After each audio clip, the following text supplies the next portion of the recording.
Je m'bak a di sa nan groupe là, met mouri après. M'bak a di sa nan groupe là de nèg base 400 maozo yo. Parce et marché là, m'pa vle parler beaucoup moun parce qu'on est en dedans dans entourage nèg base 400 maozo yo. Met ouais, on ti grand moun sou beki et tout est ouais. On cherche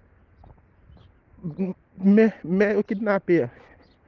Mais au kidnappé avec père.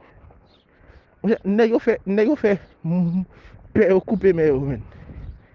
Nèg yo fait père couper mais ah, pas terrible net. Mais madame base là non mais m'gon nan mitan nèg yo. Omen, m'gon nan mitan nèg yo. Omen, a di base 400 ma ozo. Gen innocent là dedans tout. OK doit pas même je en dans village. Gen moun ka passe tout bon côté.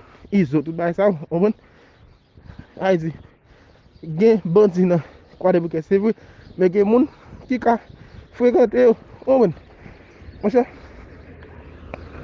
bay terrible net. Père coupé mais puis là le ah, mon cher, bon dernier bon dernier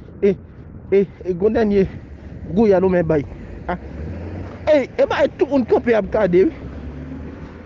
A de tete men se, e bay tout moun campé y ap gade. Nè yo fait bay scène publique kon. Omen? Nè yo fait scène publique kon. E marché parce que m'pa vle parler pour nèg yo pas tande. Omen? Mon cher, bon dernier mec qui fout ton gouillade. Bah la gueule est tellement bon pour lui. Mais il gueule est qu'on a coupé déjà. Il va on dernier gouillette. Tout le monde bat bravo. Ah, on va c'est blague. Bah terrible net.